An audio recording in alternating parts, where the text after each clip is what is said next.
All right, man, let's talk about it. Let's talk about it. The ball has begun to roll. Things have started to happen. I also put up the Iverson Slam poster and the Maxey Slam poster next to each other for the vibes. Hit the like button for that. Give me 1 million likes on this video. Listen. The 76ers traded Caleb Martin. I was pulling into the gym when I got and looked at my phone, saw this notification. I almost drove home to do this, but can't miss a workout. Yeah, I'm going to give you my thoughts on it, man. Let's talk about it because I've been going back and forth with people on Twitter kind of since it happened. Shout out to my boy Za for just consistently being wrong all the time. Za, you're my boy, but I commend you for your consistency in being wrong about things. The Philadelphia 76ers trading Caleb Martin to the Dallas Mavericks, sources tell ESPN. Now, I've been seeing for about a week or so that, we should not trade Caleb Martin. We absolutely cannot trade Caleb Martin for anything. Oh, my God, we finally get a playoff riser, and you guys want to get rid of him right away. Blah, blah, blah, blah, blah. Here's the thing, man. There's hypotheticals, and then there's reality. Right? Hypotheticals are cool. Oh, look at us on paper. And then there's reality. Caleb Martin stunk up the joint for 90% of his time here. Just this first half of this season. Stunk up the joint. And that's not necessarily a reason to trade him. I get that. And, you can't assess a player his first couple months here, and he had several injuries, etc.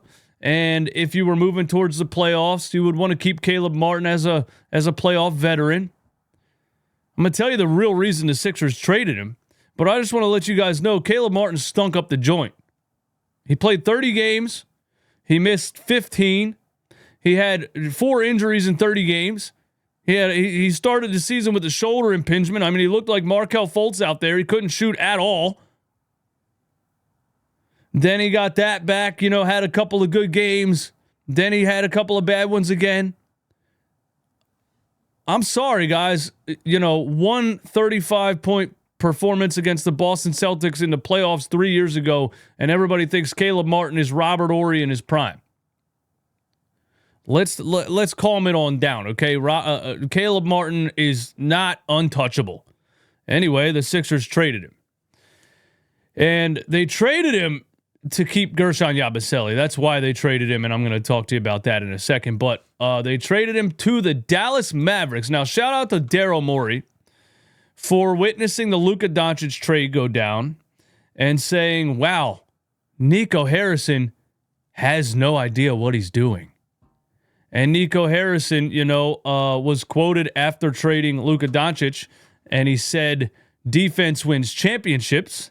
So Nico Harrison is clearly in the mindset of getting playoff veteran tested, veteran playoff tested guys who are known for their defense.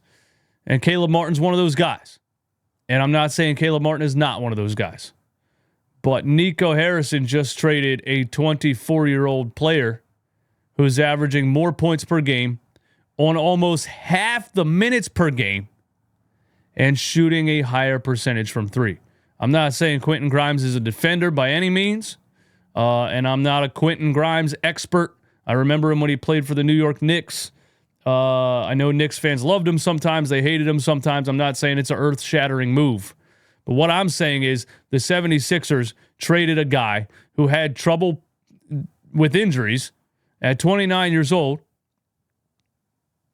and got a 24-year-old in return who's played less minutes, averaged more points off the bench, and shot a better percentage from three. That tells me Daryl Morey, like most of us have been saying, is potentially making moves for the future of this team, is potentially making moves to put guys on the squad who fit the timeline of Tyrese Maxey and Jared McCain.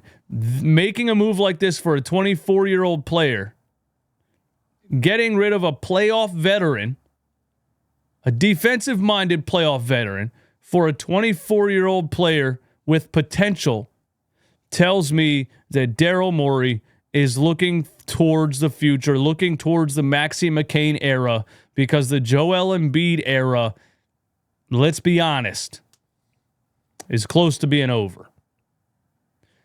And I think so. I think that's one of the reasons he made the trade. And I think the other reason he made the trade was to keep Gershon Yabusele. And shout out to my boy Aiden Laporta. I know we go back and forth sometimes. We agree, we disagree on a lot of things. But he has some good information a lot of the times, man, and he put it out there.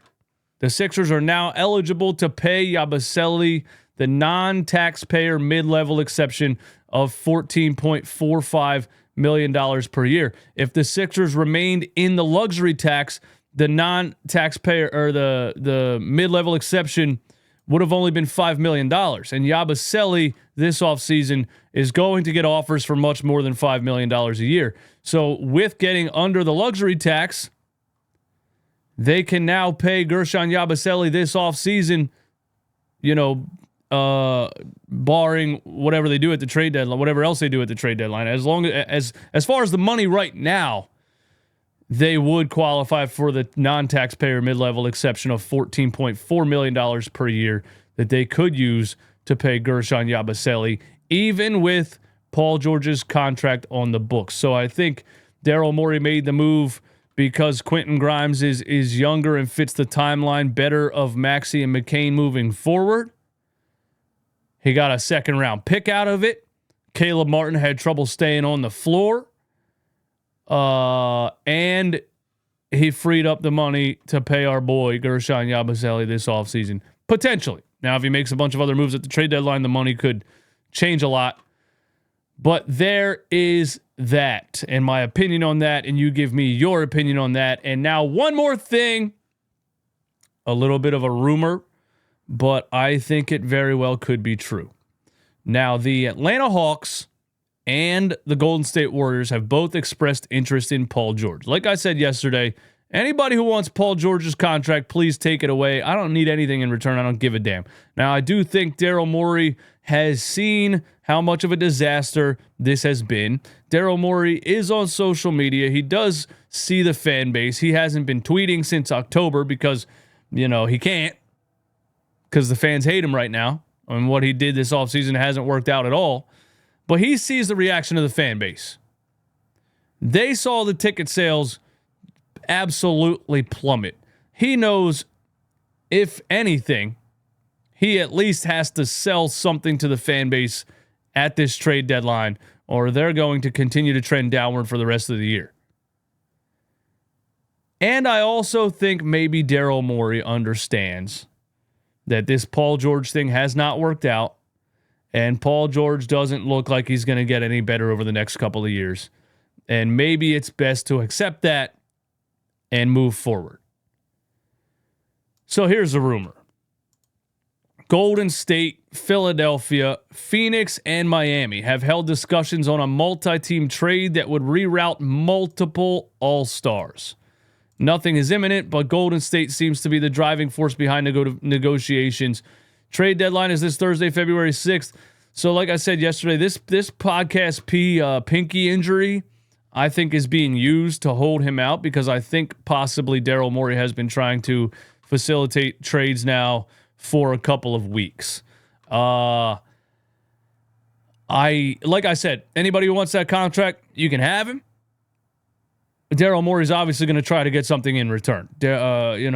Paul George hasn't looked good this season for the Sixers, but he played 72 games last year for the Clippers. He averaged 22 points per game in the playoffs. He just flat out was not as terrible as he's looked this season for the 76ers. And I think Daryl Morey's, 13-time All-Star or 10-time All-Star, 13-year veteran. He's going to try to get something in return for Paul George if he is, in fact, trying to trade Paul George. I think the best option for Daryl Morey and the Sixers is to look towards the future, like I said, of Tyrese Maxey and Jared McCain. Get off of that contract. I don't know if you try to get off of the Joel Embiid contract at some point. I don't think he can't even be traded. I don't think this season because of the extension. But yeah, I honestly do think Paul George is about to get traded before Thursday. And, when you look at Phoenix and Miami in the mix, Jimmy Butler has made it clear that he wants to go to Phoenix. That he doesn't want to go anywhere else. He wants to go to Phoenix. The Phoenix Suns have put Kevin Durant on the trade block. The Miami Heat have been trying to trade Jimmy Butler now for a couple of weeks. Philadelphia, I think, is trying to trade Paul George. Golden State is in a desperate situation to try to put star players around Steph Curry for the next 2, 3, 4 years until he retires. So Golden State has an interest in Paul George. The Sixers probably have an interest in moving Paul George. The Phoenix Suns are trying to get Jimmy Butler. The Miami Heat are trying to trade away Jimmy Butler. It sounds crazy, right? But could you see Kevin Durant go to Miami and Jimmy Butler go to Phoenix and Paul George go to Golden State and maybe Andrew Wiggins, Gary Payton Jr., and something else to match salaries goes to Philadelphia? I don't know, but I'm pretty excited because I think some major things are about to go down. And if they don't, I'll be disappointed. There's my take on everything that happened and the rumors for now. Trade deadline's a crazy time. Expect videos every time something pops up. I'll be right here. Subscribe to the channel if you haven't subscribed already. Hit the like button for me. Give me your opinion in the comments. Oh, yeah, and we almost reached 10,000 followers on Instagram. Go over to the Instagram page at RunItBackPhilly. Help me get to 10K. All right, I'm out.